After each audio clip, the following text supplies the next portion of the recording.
A poor mechanic, a crying girl holding his son's name. He thought it was just another cold, quiet evening in his garage, until a stranger knocked on his door, soaked, scared, and clutching a name that would unravel a secret his late wife had taken to the grave. What followed wasn't just a story about fixing a car. It was about rebuilding trust, rediscovering family, and learning that sometimes the people we lose still find ways to bring us exactly who we need. If stories like this touch your heart, don't forget to subscribe and turn on the notification bell. We share real, emotional, and inspiring tales every week. Now settle in, because this one will stay with you long after the last word is spoken. A poor mechanic took in a crying girl. Holding his son's name, what he found next shocked him. The sun had barely cracked the horizon when Tom Bennett pushed open the creaking door of Bennett's Auto Repair. The smell of cold metal and oil wrapped around him like an old coat. Familiar, a little worn, but comforting in its way. Outside, the frost still clung to the windshield of the Chevy Suburban parked at the curb. Early November in Maple Hollow always carried a bite in the air, like winter was just waiting for permission to fully settle in. Inside the small office, the coffee machine sputtered to life, groaning like it resented the morning as much as he did. Tom rubbed the back of his neck, sore from a restless sleep. He hadn't really slept well in years, not since the accident. A pair of small boots clomped down the stairs behind him, too loud for the size of the feet inside them. "Morning, Dad," came a voice as warm as a fireplace in December. Tom turned to see his 10-year-old son, Lucas, already dressed in jeans and a flannel shirt 3 sizes too big for him. One of Tom's old ones, sleeves rolled up to the elbows like a proper mechanic. The boy's sandy brown hair was a tousled mess, his cheeks still pink from sleep. "Hey, buddy," Tom smiled, his heart giving that familiar tug. "You ready to help me ruin another carburetor today?" Lucas grinned. "Only if I get to use the socket wrench this time." Tom chuckled and poured 2 mugs of coffee, one black, the other with a splash of hot cocoa for Lucas. It was their ritual. They shared everything now, ever since Claire, Tom's wife, Lucas's mother, had died 7 years ago. A drunk driver, a rainy road, a 10 p.m. phone call that split his world in half. But this wasn't a sad house. Not anymore. Tom had made a vow, the night after the funeral, when he sat on the porch with a baby monitor beside him and a half-empty bottle of whiskey he never touched again. He promised her, and himself, that Lucas would grow up in light, not in shadows. There'd be scraped knees, Sunday pancakes, and rusty old trucks in the backyard before there'd be pity. The bell above the garage door rang as their first customer pulled up. Business was modest, but the townsfolk trusted Tom. He was the kind of man who didn't upsell you on a new radiator when a clamp would do. Folks appreciated that kind of honesty in a town that had seen better decades. By noon, they'd fixed a flat, tightened a loose belt, and accidentally set off a horn for 15 seconds straight. Lucas laughed until he hiccuped. Tom felt the warmth of that laugh long after it stopped echoing in the garage. But by 4:30, clouds had rolled in low and heavy. Rain tapped nervously at the tin roof as Tom wiped his hands on a rag, ready to call it a day. That's when he saw her. A girl, young, maybe early 20s, standing just beyond the edge of the lot, soaked to the bone. Her hoodie clung to her like wet paper, and her shoulders shook with silent sobs. She was holding something tight in her hand, a piece of paper, crumpled and dark with water stains. Tom hesitated. He wasn't the type to interfere. People came and went through life carrying their storms, and not all of them wanted shelter. But there was something about the way her head was bowed, the way she clutched the paper like it held her together. It triggered a reflex in him, the same one he'd felt when Lucas first reached for his finger as a baby, fragile and trusting. He stepped out into the rain. "Hey," he called gently. "You okay?" The girl flinched and looked up. Her eyes were swollen from crying, but still sharp, alive. She looked like someone who hadn't spoken out loud in days. I don't know," she whispered, voice cracking like ice. Tom moved closer, slowly, hands visible, posture open, the way you might approach a wounded animal that still had claws. "You lost. Need a place to wait out the rain?" She didn't nod, didn't shake her head either. She just opened her hand and held out the soggy piece of paper. On it, written in smeared ink, were two words, Lucas Bennett. Tom froze. The world seemed to shrink in around him, the rain muffling all other sounds. His name, his son's name, on a stranger's paper, in the hands of a girl who looked like she hadn't eaten in days. "Where did you get that?" he asked carefully. "I was told," she swallowed hard, voice barely audible, "to find him." Tom felt his heartbeat in his throat. He looked back at the garage where Lucas was bent over a model engine on the workbench, blissfully unaware. He turned back to the girl, studied her again. Pale, shivering, but something in her expression, underneath the fear, looked familiar. He made a decision. "Come on in," he said, taking off his jacket and placing it gently over her shoulders. "You look like you've been through hell." The girl clutched the coat around her like a lifeline. For a moment, she didn't move. Then slowly she stepped forward, one hesitant foot in front of the other, and crossed the threshold into the light spilling from the garage. Tom didn't know it yet, but that moment, quiet and soaked in rain, would change everything. Not just for him, not just for Lucas, but for all three of them. Forever. The rain didn't let up as Tom guided the trembling girl through the garage and into the small office, where the air still smelled faintly of coffee and engine grease. She moved like someone who hadn't slept properly in days, like each step required deliberate effort. Her shoes left muddy prints on the tile, but Tom didn't care. Lucas looked up from the model engine. His eyes, curious and wide, darted from the girl to his father and back again. "Who's that?" he asked softly. Tom glanced at the girl. She stood just inside the doorway, dripping, arms folded tightly across her chest as if afraid everything might fall apart if she let go. "This is," he hesitated, "someone who needs a dry place to sit for a while." Lucas nodded as if that made perfect sense. He reached for a folded blanket from the shelf near the couch and brought it over. "You can sit here," he offered, patting the worn cushion. The girl didn't move at first. Then slowly she took the blanket, murmuring a barely audible "thank you," and lowered herself onto the couch like someone unsure whether they were allowed to rest. Tom poured her a fresh cup of coffee, adding a spoonful of sugar and a splash of milk, just in case. He handed it to her without a word. She held the mug in both hands, letting the warmth seep through her fingers before taking a cautious sip. "I'm Tom," he said after a beat, crouching beside the couch so his gaze met hers. "And that's my son, Lucas." At the sound of his name, Lucas offered a half wave. "Hi." The girl flinched. Her fingers tightened around the mug, and her lips trembled as though the two syllables held more weight than she could bear. Tom noticed. "You said someone told you to find Lucas?" She nodded, eyes never leaving the rim of the cup. "Do you know him?" She shook her head. "Then how do you know his name?" She reached into the pocket of her soaked hoodie and pulled out a second piece of paper. This one folded more neatly. Her fingers trembled as she handed it to him. Tom unfolded it carefully. It was a letter, handwritten in smooth cursive, slightly faded with time but still legible. His breath caught before he even read the first line. The handwriting was Claire's. He knew it instantly. The graceful loops, the delicate way she curled her lowercase y. His heart thudded heavily as he scanned the page. If you're reading this, then I'm no longer here. But she is. And she needs someone. The right someone. I know this is a lot to ask. But Tom, if you ever see this girl, please help her. She's a good soul who's had a hard road. And Lucas, he deserves to know the story. With love always, Claire. He read the letter 3 times, each word digging deeper into his chest. It was dated nearly a year before the accident. He looked up slowly, eyes narrowing with equal parts disbelief and confusion. "Where did you get this?" The girl swallowed, voice hoarse. "She gave it to me." "You knew Claire?" She nodded. "A long time ago, when I was a kid." Tom sat back on his heels. Claire had never mentioned a child, never talked about anyone she had written to, or promised anything to, beyond their family.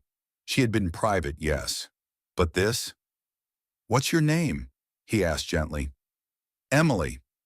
He repeated it in his mind, searching for recognition. Nothing. How old are you, Emily? 22. Where are you from? I don't know anymore, she said quietly. I've been moving around. Tom could feel Lucas watching all of this from the corner, quiet as a shadow. He turned to his son. Hey, why don't you go finish your drawing in the kitchen? I'll be right there.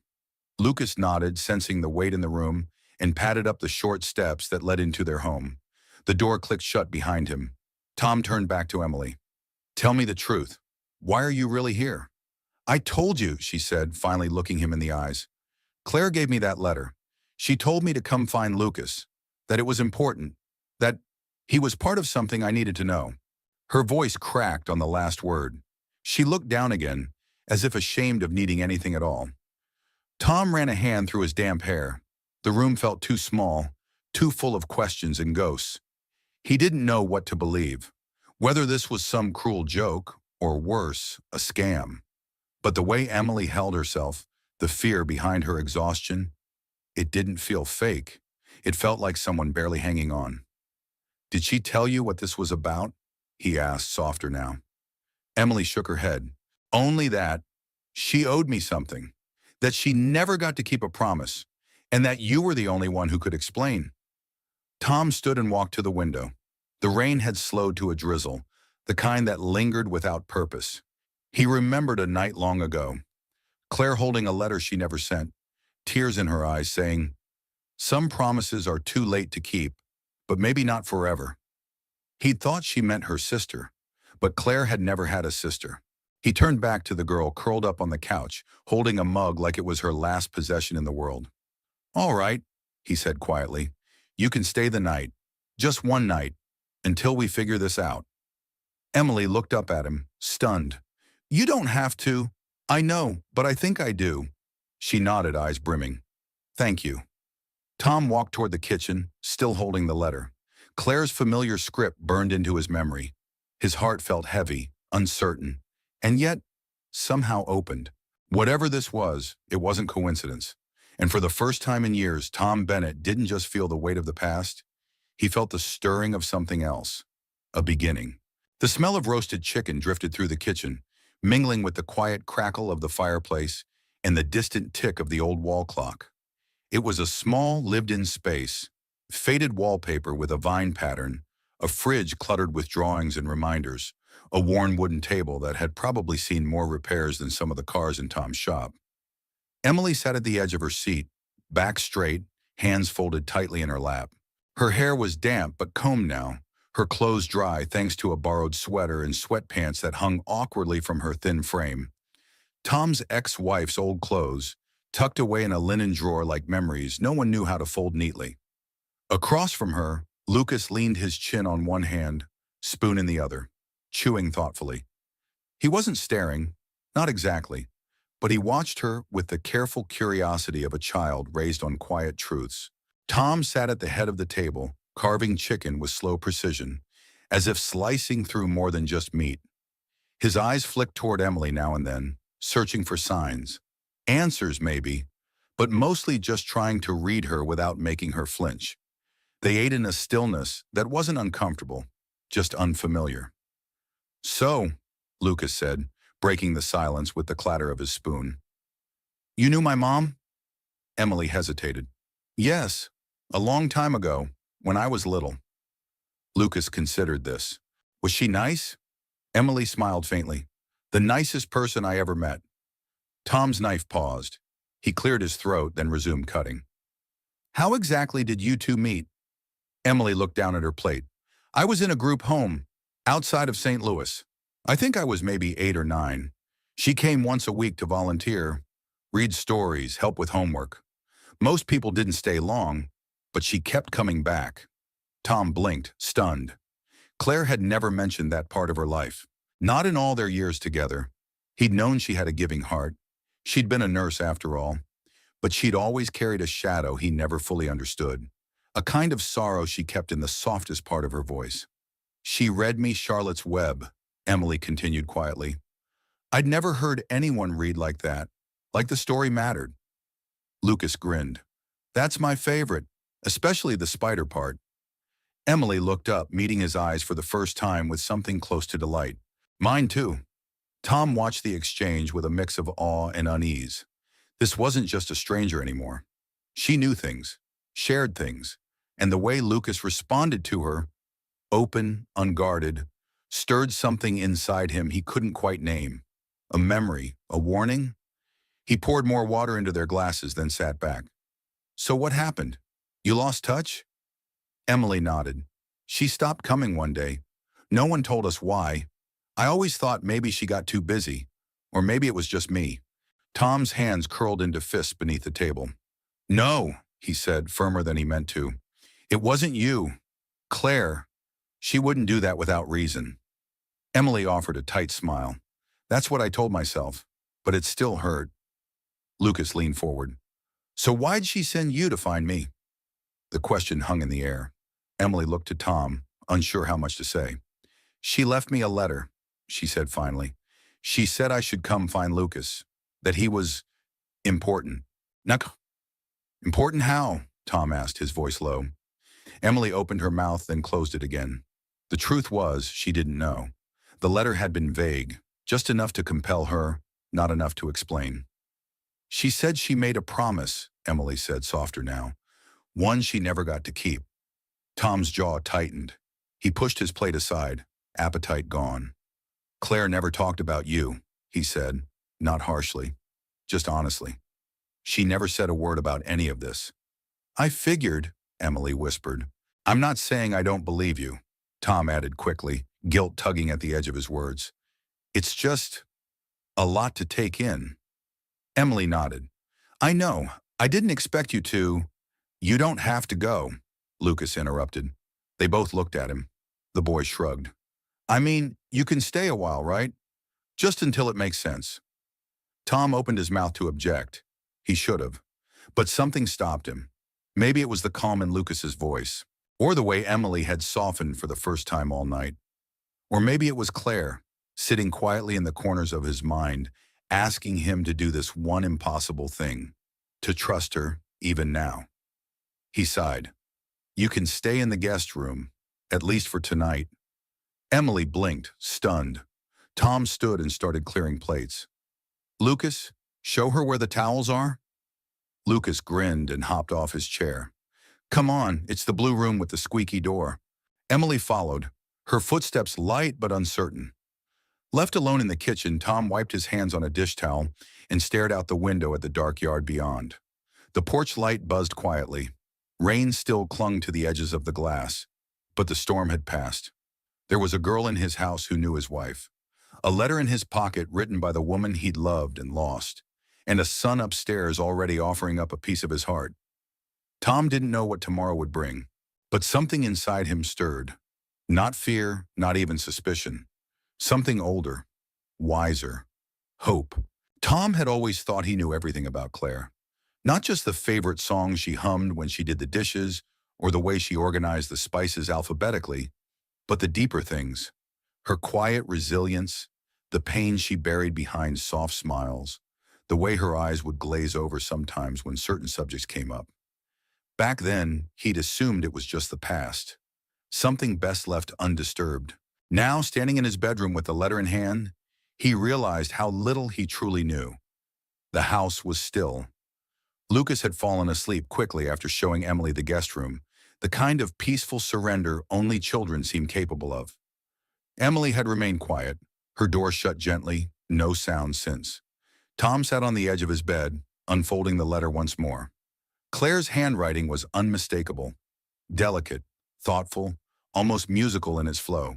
She had always written like she spoke, with intent and warmth. He held the paper as if it might vanish, like something too fragile to exist in the real world. Tom, if this ever reaches you, it means I've done something I never meant to, kept something from you. Not because I didn't trust you, but because I didn't trust myself to face it. I'm sorry. Her name is Emily. You may never meet her, or maybe by some miracle you will. If you do, please be kind. I met her when she was just a girl, lonely, hurting, forgotten by a world that should have done better. I tried to be there, and for a little while I was. But then life happened. Our life. You, me, and Lucas. And I walked away from something I shouldn't have. I never stopped thinking about her. I wanted to adopt her. I came so close, Tom, but we were broke, barely making rent, and I was pregnant with Lucas. Everything was too complicated, so I let her go. I've never forgiven myself for that. If you're reading this, maybe you've seen what I saw in her, the strength, the gentleness, the flicker of something waiting to be loved back into existence. I hope you can give her a place, not just a roof, but a reason to stay. Tell her I never stopped caring, that she mattered, that she still does. Love always. Claire. Tom read the letter 3 times, the words settling like stones in his chest. He could see her in his mind's eye. Claire sitting at the kitchen table late at night, writing this, tears slipping down her cheek. The weight of a choice made years ago pressing on her like a storm she couldn't outrun. She must have written this before the accident, knowing she was running out of ways to fix what had been left undone. He leaned back against the headboard, eyes burning. It wasn't betrayal he felt, not even anger. It was something more complex, a grief that had never fully left him, now being re-stitched with a thread he hadn't known was missing. Emily had been part of Claire's heart, and now by some twist of fate, she'd been dropped into their lives again. Lost, yes, but maybe not beyond reach. The next morning, Tom found Emily already awake, sitting at the kitchen table with her hands wrapped around a mug of tea. Her eyes were red but alert. "Couldn't sleep?" he asked gently. She shook her head. "Sorry if I used the kettle." "You're fine," he said, pouring himself coffee. "You didn't take the last donut, did you?" She cracked the faintest smile. "No promises." He sat across from her, placing the folded letter on the table between them. "I read it again last night." Emily glanced at it, then looked down. "I still don't know why she picked me." "I do," Tom said. She looked up slowly, eyes wary. "She saw something in you, something she couldn't forget." Emily swallowed hard. "I wanted to hate her for leaving. I told myself I did. But when she gave me that letter, it felt like someone finally remembered I existed." Tom nodded, silent for a long moment. "She wanted to adopt you." Emily's lips parted, but no sound came.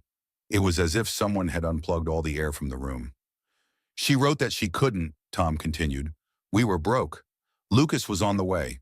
She thought you'd be better off than bouncing between a pregnant woman and a mechanic's garage." "I would have taken that," Emily whispered. "I would have taken anything." Tom reached across the table, not touching her, but close enough for the gesture to be felt. "I think she knew that. I think that's why she sent you back." They sat there in silence, the kind that doesn't need to be filled. Then Emily whispered, "I don't know where to go after this." Tom looked at her, saw the vulnerability under the worn-down strength. "You don't have to know right now, but I'm not family. I'm not even anything." "You're someone Claire loved," he said simply. "That counts for something around here." Emily blinked back tears, her hands trembling slightly around the mug. Tom stood, went to the cupboard, and pulled down a small ceramic plate, one Claire had painted at a fair years ago. It had been Lucas's cookie plate, but he hadn't used it in years. He placed it in front of Emily and said, with quiet finality, "No one gets to eat here if they're nothing." She stared at the plate for a long time. Then she smiled. Not big, not bold, but real. The next few days passed with a kind of gentle uncertainty, like walking across a frozen lake, unsure if the ice would hold, but stepping forward anyway. Emily hadn't said much, but she hadn't left either. That, to Tom, said more than any thank you ever could. She'd taken to waking early, often beating him to the kitchen, already brewing coffee or slicing apples for Lucas's lunchbox. She moved quietly, respectfully, like someone afraid to take up too much space. And yet, little by little, she was starting to leave traces of herself. An open window to let in the morning air, a towel neatly folded that no one asked her to fold, a book on the armrest of the couch with a flower tucked inside as a bookmark. Tom noticed it all, but it was Lucas who noticed her first. It started with the way he'd linger near the guest room door, pretending to look for his socks, or the way his drawings slowly began to include a fourth figure. First a vague outline, then a girl with long hair, standing a little apart from the others. Then came the day with the crayons. Tom had been elbow deep in an oil change when Lucas burst into the garage, his cheeks pink with excitement. "Dad, Emily can draw." Tom blinked from under the hood. "She can?" "Yeah, like really good. She helped me with my dragon, and now it actually looks like a dragon instead of a sad horse." Tom laughed, wiping his hands on a rag. "That's some talent."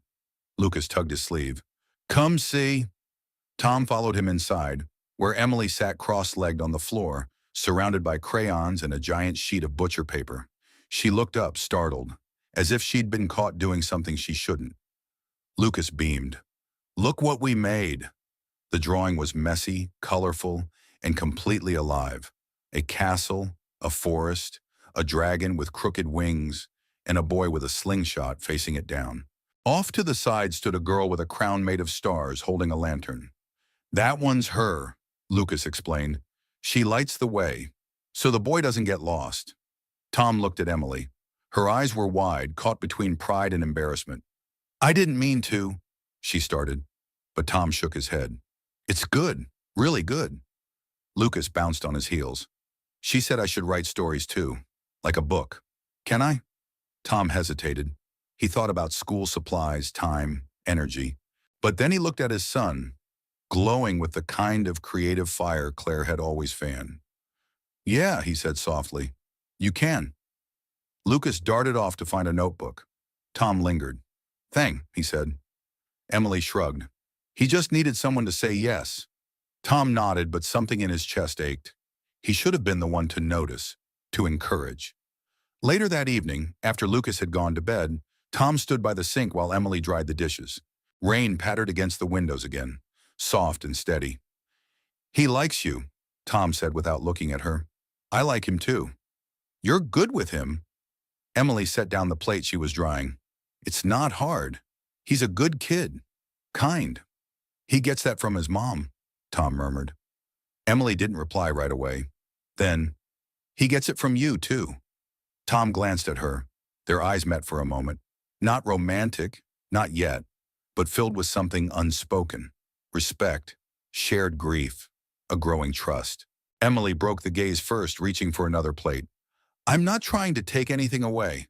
I know I'm not family. You don't have to be family to matter."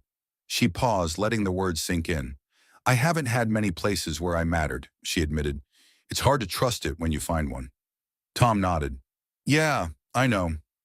They stood in silence for a while, the kind that felt earned, comfortable, like a breath exhaled after being held too long. Over the next few days, the house changed in subtle ways.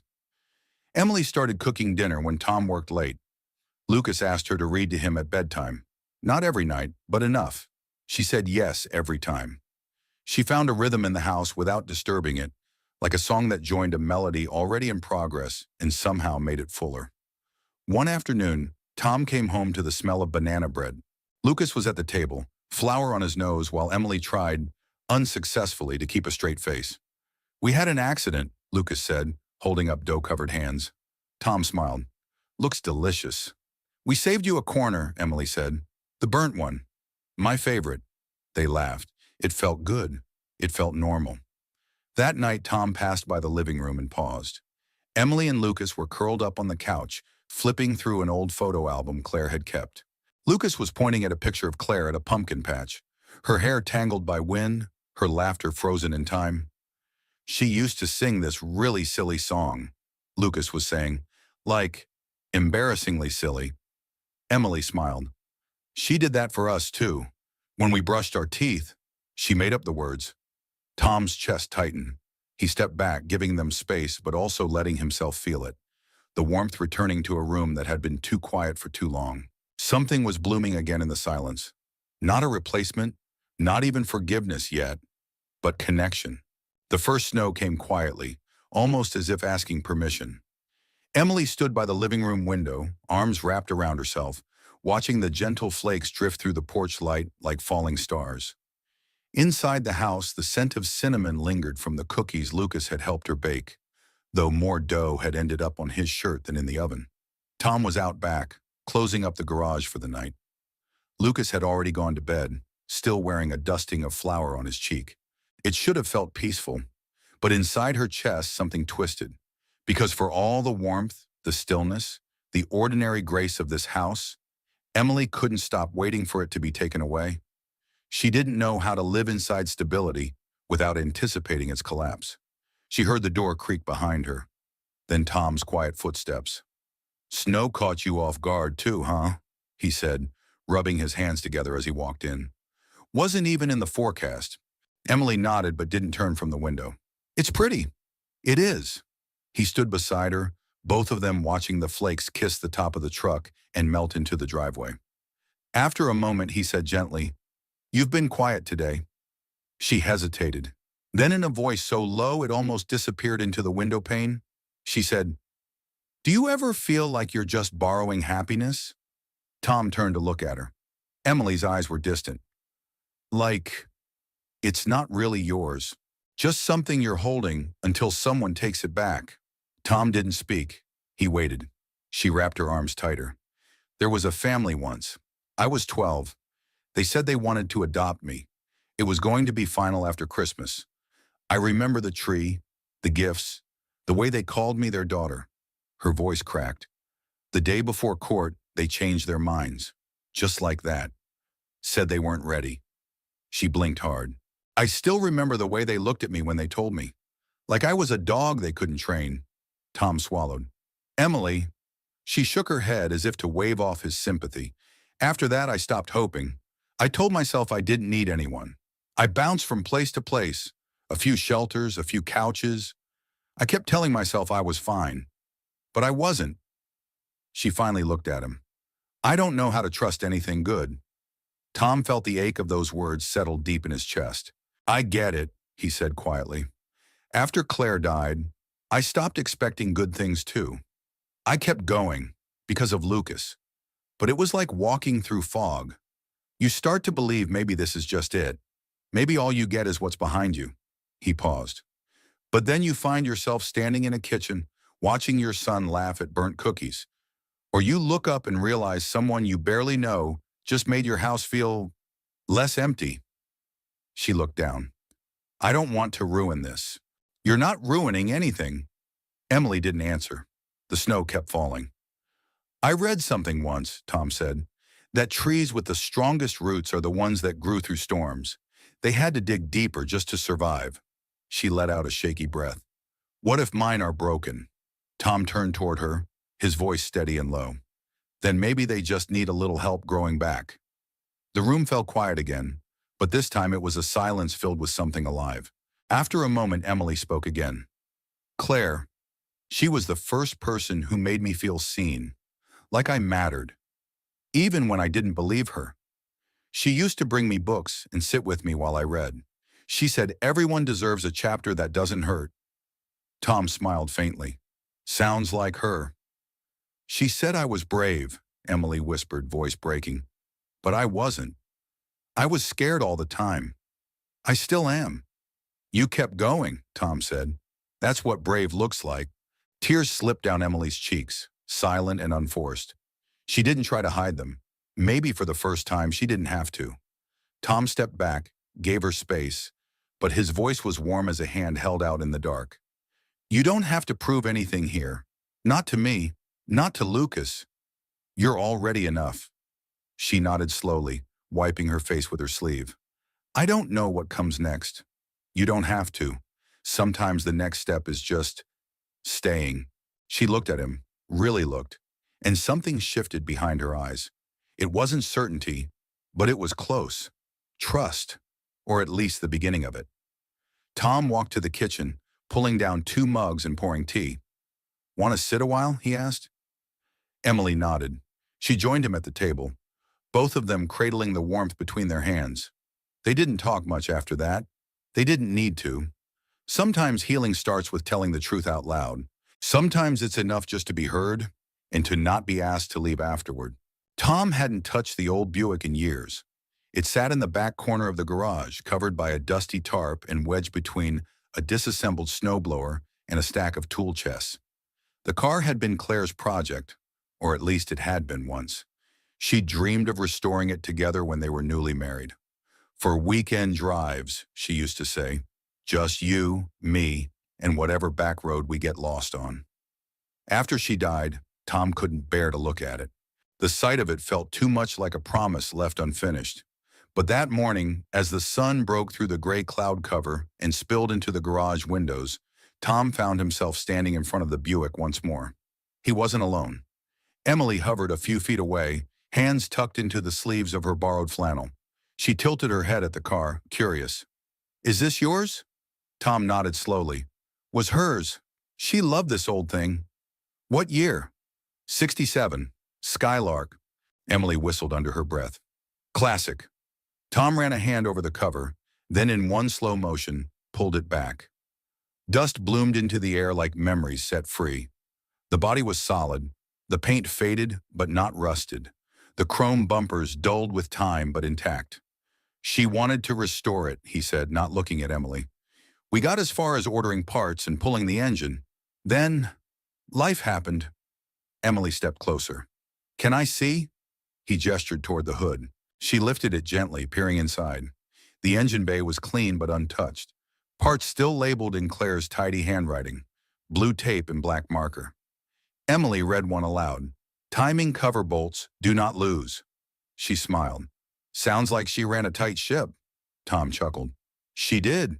She was organized, stubborn, and somehow always 2 steps ahead of me." There was a long pause. Then Emily said quietly, "Maybe you should finish it." Tom glanced at her. "I wouldn't know where to start." "Then start with one piece." She bent down and picked up a small rusted bracket from the workbench, brushed it off, and held it in her palm. "Sometimes all you need is a piece that fits."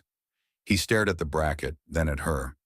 There was something in her eyes, encouragement, but not pressure, like she believed he could do it, even if he didn't.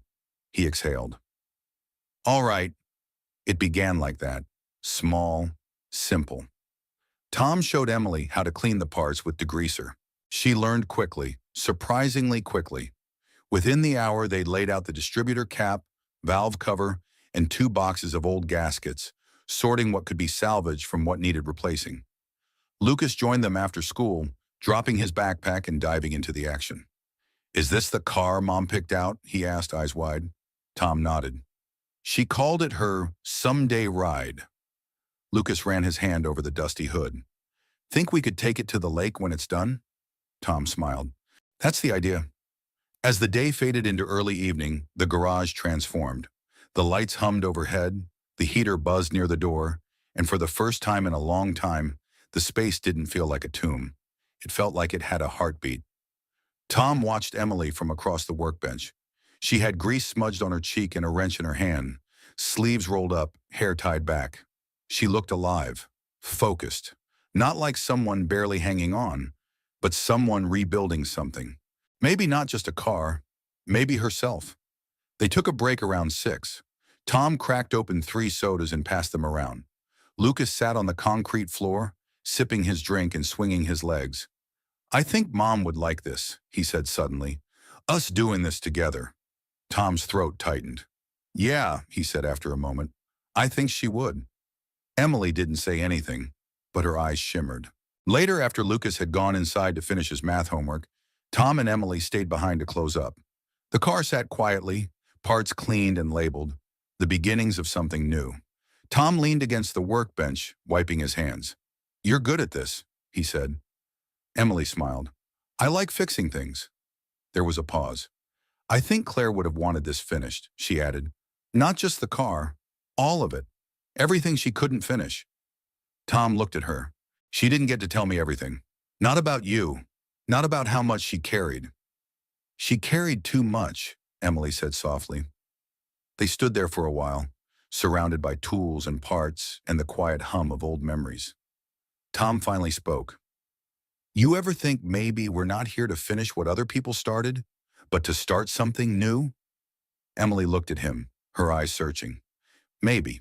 But sometimes finishing something for someone else helps you figure out what you're supposed to build next." He nodded slowly. "Tomorrow," he said, "we tackle the fuel system." She grinned. "Deal." They turned off the lights and stepped outside. The cold hit them instantly, but neither seemed to notice. The stars were beginning to peek through the clouds, faint and far but steady. Tom glanced at Emily as they crossed the yard. "You know," he said, You fit in here." She looked at him, caught off guard. He shrugged.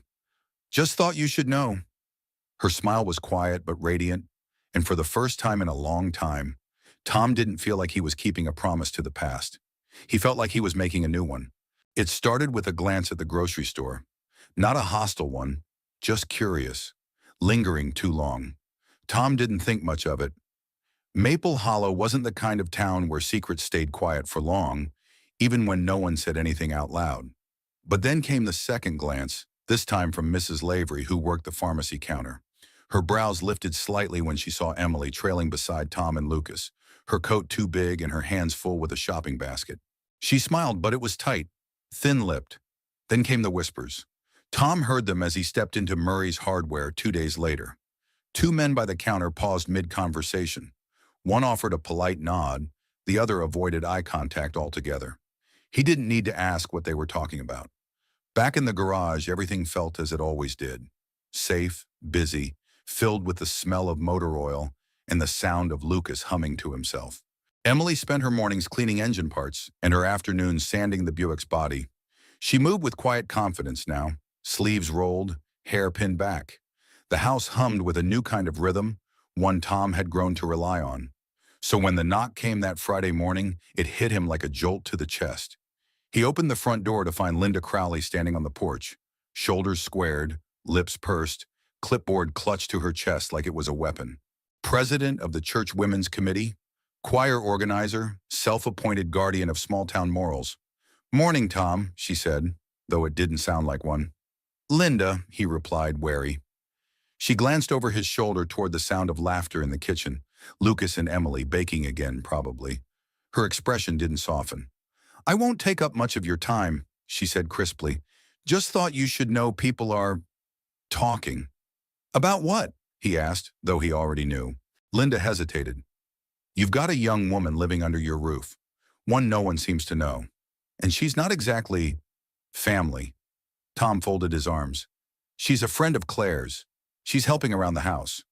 "I'm sure she is," Linda said, tone clipped. "But Tom, people notice things. And Lucas, he's a good boy. But children pick up on instability." He felt his jaw tighten. "What exactly are you suggesting?" "I'm not suggesting anything," she said. "Just looking out for what's best. For you, for the boy, and for our community." She handed him a folded flyer. A church gathering.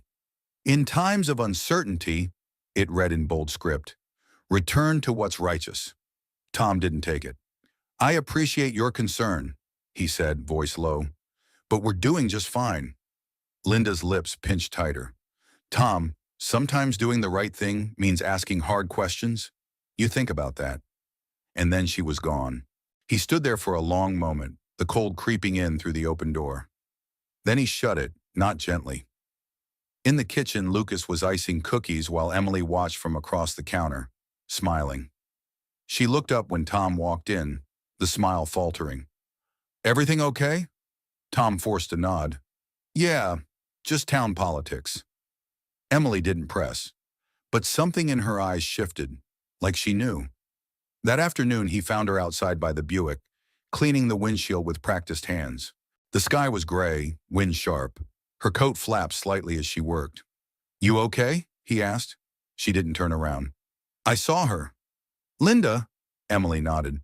"She looked at me like I was a stray dog you forgot to send away." Tom let out a breath. "She doesn't speak for everyone. She speaks loud enough." He walked over and leaned against the car beside her. "This town's got a long memory, sometimes too long. People get comfortable with what they think they know." She wiped the cloth across the glass. "I've been called worse than a mistake." He turned to her. "You're not a mistake." Emily finally looked at him, eyes raw. "Maybe not to you, but I know how these stories go. Girl shows up, doesn't belong, makes things harder, leaves." "You forgot the part where she helps rebuild an entire car," he said gently, "and gives a kid his laugh back." Her throat bobbed. "I don't want to be a problem, Tom." "You're not." "I don't want to ruin what you've built." He was quiet for a beat. Then he said, "I've been rebuilding ever since Claire died. Every day since then. One screw, one bolt, One bedtime story at a time. You didn't ruin anything, Emily. He looked at her, steady and sure. You made things better. Her eyes welled. Why are you being so kind to me? Tom didn't have a fancy answer. He just said, because Claire would want me to be, and because I do. She looked down, wiping her eyes on her sleeve. That night, they sat on the porch after Lucas had gone to bed. The cold nipped at their fingers, but neither moved. You know, Tom said quietly, when Claire and I moved here, we were the subject of gossip too. People didn't like that she worked nights, that I stayed home with Lucas sometimes. Emily turned toward him. Really? He nodded. They think kindness has rules, that it belongs only to those who follow the script. But you didn't. No, he said, and I won't now. She exhaled, a cloud of breath in the cold air. Thank you. He turned to her. You don't owe this town anything, Emily. You don't even owe me. But if you want to stay, if this feels like a place you can plant roots, I'd like that. Her voice was barely a whisper. I'd like that too. And as the wind settled and the porch light flickered above them, something unspoken passed between them. Not a promise, but the beginning of one. The sound of laughter in the garage hadn't been heard in years. It echoed between the walls now, clear, bright, and entirely unexpected. Tom glanced up from under the Buick's lifted hood, a socket wrench in one hand, grease smudged across his forearm. Across the garage, Lucas sat cross-legged on the concrete floor, carefully painting a model of the car they were rebuilding. Emily leaned over his shoulder, making suggestions, her eyes squinting with playful mock seriousness. No, chrome doesn't go on the tires, she teased. Lucas grinned. This is a futuristic model. It's got chrome everywhere. Tom shook his head with a laugh. You'll have Jay Leno calling us any minute. It had been nearly a month since Emily arrived on their doorstep, soaked and broken, and carrying a name that tied her to a past Tom hadn't dared to revisit. In that time, something had shifted in their house. Not abruptly, not dramatically, but like dawn breaking through a long winter night. The garage, once a storage place for grief, had become a place of motion again. Together, they had pulled the old Skylark from silence and brought it back to life. They rebuilt the carburetor, flushed the radiator, and replaced the fuel lines. The tires had been replaced, the windshield reinstalled. Lucas had learned to hand Emily the right wrench with surprising accuracy, and she learned to tell when Tom needed silence more than instruction. It wasn't about the car anymore. Not really. It was about the doing. About three people, each carrying their own ache, building something from the bones of yesterday. That morning, as sunlight streamed in through the high garage windows, Emily reached for a rag to wipe her hands and said, I think it's time. Tom arched a brow. Time for what? She nodded toward the passenger seat. You haven't sat behind the wheel yet. He hesitated. The car sat like a memory made whole again. The paint wasn't perfect, just primer and elbow grease. But the seats were reupholstered, the dashboard gleamed, and everything was wired. The keys dangled from the ignition. I don't know if I can, Tom admitted. Emily looked at him gently. You don't have to drive it, just sit. He walked around the front of the car slowly, like approaching something sacred. His fingers brushed the edge of the hood. Then he opened the door and lowered himself into the driver's seat. The leather creaked under his weight, and for a moment, the smell of it transported him. Back to Claire, laughing behind the wheel, her elbow out the window, a scarf in her hair, and Fleetwood Mac on the radio. He closed his eyes. When he opened them, Emily was standing quietly beside the car, Lucas beside her. He turned the key. The engine rumbled to life, not a roar, but a steady, healthy hum that vibrated through the floor like a pulse. Lucas clapped. She lives, he shouted. Tom grinned. She does. They stood there for a long moment, listening to the engine like it was music. Later that day, Tom found Emily on the back porch, a blanket draped over her shoulders, watching the snow begin to melt in patches across the yard. Spring would come early this year, or so the farmers said. There was something bittersweet in that, the way the seasons moved forward, whether you were ready or not. Tom joined her, coffee in hand. You did good in there. Emily smiled, eyes still on the fading snow. We did. You ever think you'd be the kind of person who could rebuild a classic car? She laughed softly. I didn't think I was the kind of person who could stay anywhere longer than a week. He studied her for a moment. You're still thinking about leaving, aren't you? She didn't answer right away. It's not that I want to, she said quietly. It's just, people like me don't usually get to stay. The longer I'm here, the more I want to belong. And that scares me. Tom looked out at the yard, then back at her. You already do. Emily blinked. You really believe that? I do, he said. And more than that, I think Lucas does too. She smiled, then looked away, brushing a tear before it could fall. He asked me today if I'd be at his school recital. You planning on going? I told him yes, and then I panicked. Tom chuckled. You'll be great. She turned to him, eyes softer now. What if this isn't real, Tom? What if it's just a good dream I got too comfortable in? He shook his head. Dreams don't rebuild engines or teach 10-year-olds to mix paint. This is real. She studied him, then looked back at the horizon. I miss her, she whispered. Tom swallowed hard. Me too. There was silence, but it wasn't empty. It was shared, woven with memory and acceptance. She would have been proud of you, Emily added. Of us, for finishing what she started. Tom nodded. Claire had a way of planting things that didn't bloom until long after she was gone. Emily looked down. You think she knew? That I'd come? I don't know, he said honestly, but I think she hoped, and that's enough. As the sun dipped lower, casting long golden shadows across the snow-streaked yard, Lucas burst through the back door. It's ready, he shouted. Come see. They followed him to the garage where the car sat, polished and waiting. Lucas beamed with pride. Tom tossed Emily the keys. She caught them, startled. Me? He grinned. Take it around the block. You've earned it. Lucas whooped. Can I come? Only if she lets you play DJ, Tom said. Emily looked down at the keys in her hand. They felt heavier than metal. They felt like trust. She opened the door and Lucas scrambled in beside her. She adjusted the seat, turned the key, and the engine came alive again. She looked at Tom one more time.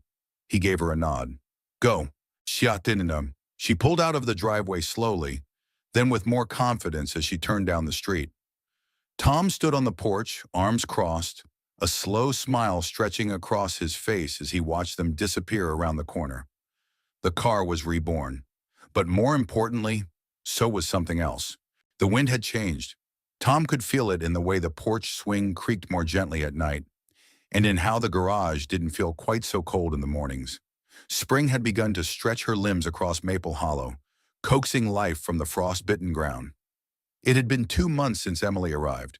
She was still in the guest room, still folding her borrowed flannels with crisp corners, still asking if it was all right to use the last of the eggs or if she should run to the store. But something had shifted, subtly, like a song changing key mid-note. The silence in the house no longer felt like absence. It felt like presence. Tom stood at the stove that Saturday morning, flipping pancakes with the same worn spatula Claire used to wield like a scepter. Lucas sat at the table in his pajamas, chin propped on one hand, watching Emily as she braided his cereal box prize into a little string bracelet. You're gonna have to wear that, she said, smiling. I know, Lucas groaned playfully. At school. Better than a sock puppet, Tom added from the stove. Lucas rolled his eyes with theatrical flair. You're both very funny. Tom slid a fresh pancake onto a plate and turned off the burner. He hesitated, then said, Can I talk to you both a sec? Emily looked up. Of course. Tom sat down across from them, folding his hands. I've been thinking, he began slowly. This house, it's not perfect. Floors creak, pipes groan, and the heat's temperamental if you run the dishwasher at the same time. Lucas grinned. You mean it's haunted?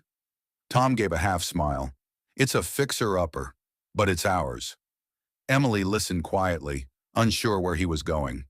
When Claire passed, I didn't think this place would ever feel like home again. Not really. I kept it going for Lucas, because I had to. He looked between them. But the truth is, lately it hasn't just felt like a house. It's felt full again. Because of the two of you. Lucas tilted his head. Because of Emily. Tom nodded. Because of Emily, and because of the way you laugh with her, and the way she sees you. Emily's lips parted slightly, her fingers still resting on the half-finished bracelet. Tom reached into his pocket and placed something on the table. A small key. To the front door, he said softly. I had a copy made. Emily stared at it. Tom continued. I don't know what you're searching for, or if you're even still searching. But if this feels like somewhere you could stay, not just visit, I want you to know the door's open. Emily said nothing at first. Lucas looked at her. I already thought you lived here. That broke the tension, and Emily let out a soft, broken laugh. She picked up the key, turning it in her hand like it might vanish. I've never had one, she whispered. Tom frowned. A house key? She shook her head. A place that wanted me to have one. Silence fell like a warm blanket. I don't have much to offer, she added. I'm still figuring out what I'm good at. You make a mean banana bread, Tom said gently, and my kid thinks you hang the moon. Lucas shrugged. She kind of does. Emily smiled, tears forming at the corners of her eyes. You don't have to decide today, Tom said, but the key's yours, no matter what. She nodded slowly. I think I already decided. Hifharm. That afternoon, they cleared space in the hall closet for Emily's things, no longer tucked away in corners or folded inside drawers meant for guests. Her books lined the bottom shelf, next to Lucas's backpack and Tom's worn boots. She hung one of Claire's old scarves on the hook nearest the door, and when she did, it felt less like borrowing and more like continuing. Later, Lucas dragged her to the backyard with a soccer ball. Tom watched them from the porch, coffee in hand, as Emily kicked off her shoes and chased him across the grass, laughing with abandon. The afternoon light caught in her hair. She looked younger, or maybe just unburdened. He thought of Claire then, not with pain, but with gratitude. Somehow the woman he loved had known exactly what they'd all needed, even in her absence. That night, Emily tucked Lucas into bed for the first time. She didn't ask. He didn't need her to. Tom stood in the hallway, watching through the cracked door as she sat at the edge of the bed, reading from a well-worn copy of Charlotte's Web. Lucas was half asleep before she reached the third page. When she emerged, her eyes met Tom's. She was really good at this, Emily said softly. Tom nodded. She'd like knowing you're here. I hope so. They stood there for a long moment, the space between them full of all the things that didn't need to be said. Tom reached up and tapped the doorframe. This house, it used to echo. Now it hums. Emily smiled. I like that. I do too. Before she turned in, Emily paused. Hey, Tom. Yeah? I'm still scared. He looked at her, steady, gentle. Me too. She exhaled, nodded once, and disappeared down the hall. Tom stood there alone, heart full. Family wasn't always something you were born into. Sometimes it was something you chose, piece by piece. And sometimes, if you were lucky, it chose you back. Tom found it on a Wednesday morning when the light outside was soft and the garage smelled like spring dust and possibility. He hadn't been looking for anything. He just wanted to check the oil in the Skylark after its first real drive around town. Emily had driven. Lucas had chosen the music. Tom had sat in the back seat, letting the wind comb through his hair like time reversing itself. Now as he opened the glove box, a folded envelope fell into his lap. It was cream-colored, slightly yellowed at the edges. No postage, no name. Only one thing was written on the front. If she finds you. Tom froze. The handwriting was Claire's. He sat there for a long moment, the engine ticking softly as it cooled. He ran his thumb across the paper's edge. The ink was smudged slightly, like it had been written in a hurry, or with hands that trembled. Slowly he opened it. Tom, I don't know if this letter will ever reach you. I don't even know if Emily will find her way back to us. But if she does, if by some chance she's brave enough to walk through whatever storm she's carrying, I want you to give her this, and I want you to understand why. I made mistakes, not cruel ones, but quiet ones. The kind you don't see until they've settled too deep to undo. I walked away from her when I should have fought harder. I told myself she'd be fine, that someone else would love her better. But I never stopped wondering if she felt like I gave up. And then life got full. You. Lucas. I was happy, but I carried her in my chest like a stone. Every time I made pancakes, I thought of her. Every time I read to Lucas, I thought of her. I thought I'd have time. But just in case I don't, just in case life ends mid-sentence, I want you to know this. She mattered. She matters. And if you're holding this, Tom, it means you have a chance to do what I couldn't. Help her see that she was always worthy of staying. This isn't about guilt. It's about love. The kind that stretches beyond what we get right in life. The kind that forgives. If she's there, she's already chosen you. Now choose her back. Love always. Claire. Tom didn't realize he was crying until the paper blurred in front of him. He folded the letter carefully, reverently, and sat for several minutes in the car Claire had once dreamed of rebuilding. A car Emily had helped restore. A car that somehow had become a vessel for more than steel and rubber. It had carried hope, carried healing, carried legacy. He found Emily outside in the yard with Lucas, their voices rising in gentle laughter as they played a clumsy game of catch. She wore her hair pulled back in a loose knot, Tom's old denim jacket on her shoulders, and her eyes sparkled with something that had taken root in recent weeks. Peace. "Hey," Tom called softly. Emily turned, catching the ball in one hand. "Everything okay?" He held up the letter. Her expression changed instantly. Open, uncertain, wary. She crossed the yard slowly, Lucas trailing behind. "It was in the glove box," Tom said. "Claire must have put it there before." He didn't finish. Emily took the letter with trembling fingers, eyes scanning the familiar loops of ink. She sat down on the porch step without a word and began to read. Tom and Lucas stood quietly nearby, waiting. The only sound was the rustling of leaves and a wind chime swaying gently from the gutter. When she finished, Emily didn't look up right away. She clutched the letter to her chest and exhaled like she had been holding her breath for years. "She remembered," she whispered. "She never forgot," Tom said. Emily's voice cracked. "I thought maybe I imagined how much she cared. Maybe I made it all bigger than it was in my head." Tom knelt beside her. "She carried you with her every day. She didn't get to finish that story, but you're still here. You are the story now." Emily looked at him, her eyes raw. "She wanted me to stay." "She did," Tom said, "and so do we." She smiled through her tears, a quiet, messy thing. "I think for the first time in my life, I believe that."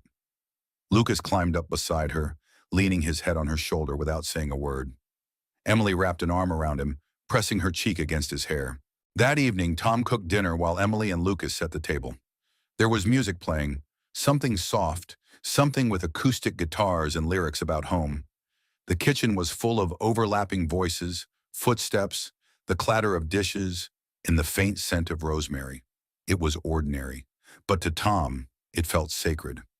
After dinner, he and Emily stood at the sink, washing plates side by side. The hum of the house surrounded them, like the building itself was finally exhaling after holding something in for far too long. "You okay?" he asked. Emily nodded. "I am." He looked at her. "That letter, it was her gift to both of us." Emily met his eyes. "It was her blessing." He dried his hands and leaned against the counter. "You think you'll ever stop running?" She smiled. "Maybe, but for the first time, I don't want to." "Good," he said, "because this place is better with you in it." She blushed slightly and looked down. "Claire would have loved seeing this," he added. "Not just the car, the whole thing. You, Lucas, us, somehow learning how to start over." Emily looked at him, warmth rising behind her eyes. "It's strange. For so long, I thought the only way to survive was to forget everything. But maybe remembering, maybe finishing someone else's unfinished story, is a way of honoring it." Tom nodded. "You didn't come here to erase anything. You came to help us rebuild it." She reached into her pocket and pulled out the key he'd given her days before. She placed it on the counter and looked at him seriously. "I think it's time to move out of the guest room," she said. Tom smiled. "Yeah?" She nodded. "I'd like to make this feel like home. For real." "Then it already is," he said. The sun rose slow and golden over Maple Hollow, casting a honey-colored light through the trees and onto the narrow road that curved past Tom's garage. Spring had taken firm hold of the town. Wildflowers danced along the ditches. Robins nested in the eaves, and the days stretched a little longer, as if time itself had softened. Inside the house, the air was filled with the smell of bacon and coffee, and the faint sound of Lucas humming as he packed his school bag in the kitchen. Emily stood at the stove, flipping pancakes with practiced ease, her hair tucked into a loose braid that brushed her shoulder. Tom leaned in the doorway, arms crossed, watching them both with quiet gratitude. It had become a ritual, the three of them moving through mornings like music. Nothing grand, nothing flashy, just together. And after everything, that was more than enough. Lucas zipped up his jacket and slung his backpack over one shoulder. "You're still coming, right?" he asked, eyes wide. Emily smiled. "To your recital, I wouldn't miss it." He looked at Tom.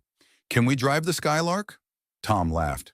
"Not unless you want us to show up with smoke trailing from the tailpipe." Lucas grinned and headed for the front door. "I'll save you a seat." The door shut behind him with a gentle click, leaving Tom and Emily in the warm quiet of the kitchen. She turned off the burner and slid the last pancake onto a plate. "He's growing up so fast," she said softly. Tom nodded. "Some days I look at him and wonder when he stopped needing help tying his shoes." Emily leaned against the counter, mug in hand. "He still needs you, just in different ways." Tom met her gaze. "Kinda like I needed you." She looked down, a small smile tugging at the corners of her lips. "I've been thinking," he said after a pause, "about what's next." She arched an eyebrow. "Next?" He gestured toward the window, toward the garage beyond it. "We've rebuilt the car. We've rebuilt the house. Maybe it's time to rebuild the business a little." "You want to expand?" He shrugged. "Not much. Just give it a name that feels like where we are now, not where we used to be." She tilted her head. "What would you call it?" He smiled. "Bennett & Co." Her brow furrowed gently. "And the Co?" "Company," he said. "Companionship. Connection. Could be anything. Could be you." Emily looked at him for a long moment. "I don't know anything about running a business." "You didn't know anything about rebuilding a Buick either. And look how that turned out." She laughed, the sound light and genuine. He stepped closer.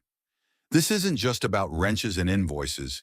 It's about making a life, one that includes you, if you want it." Emily's smile faded to something softer, deeper. "I do want it.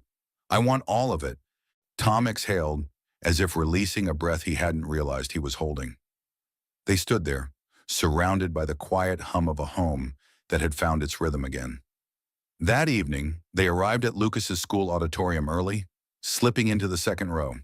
The Skylark had made it just fine, only a minor rattle Tom promised to check tomorrow.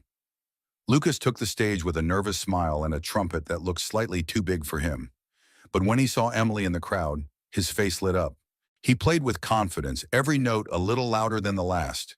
At the end, when the final song faded and the room erupted in applause, Lucas searched the crowd and smiled when he saw Tom and Emily clapping side by side.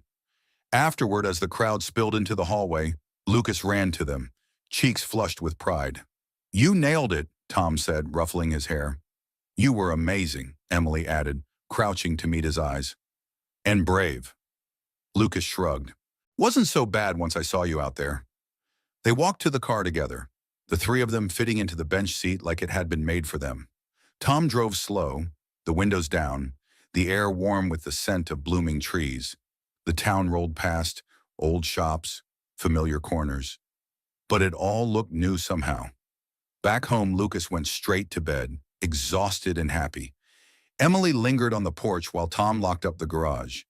When he joined her, she was looking at the stars. "They look closer here," she said. "Maybe they are." She turned to him. "Thank you for giving me a place, for giving me space to be." He sat beside her, close but not hurried. "You didn't need permission, Emily. You just needed someone to remind you that you belong." She reached into her jacket and pulled out something small. Claire's letter. It was folded neatly now, corners soft with handling. "I read this every few days," she said. "Not because I need to, but because I want to remember what it means to be chosen." Tom nodded. "We both needed to remember that." She looked at him, eyes glowing in the porch light. "Do you ever think about what comes next?" He smiled. "Sometimes, But I've learned that the best things happen when you stop trying to script every moment. She leaned her head on his shoulder. So what do we call this? Whatever this is. He thought for a moment, then said, a beginning. Shoo. And in the quiet that followed, with the stars watching and the porch swing creaking softly beneath them, they sat in the warmth of what they had built. Not just a house or a car, but a life stitched together by second chances, small acts of kindness, and the unexpected gift of finding family in the most unlikely of ways. What a journey, right? I'd love to know, where in the world are you watching from? Drop a comment below and say hi. It means so much to see this little community grow, one beautiful story at a time. If this story touched you, gave you hope, or made you believe just a little more in the power of kindness, please give it a like, share it with someone who needs to hear it, and don't forget to subscribe for more heartwarming stories like this one. From my heart to yours, thank you for watching. I'll see you in the next story.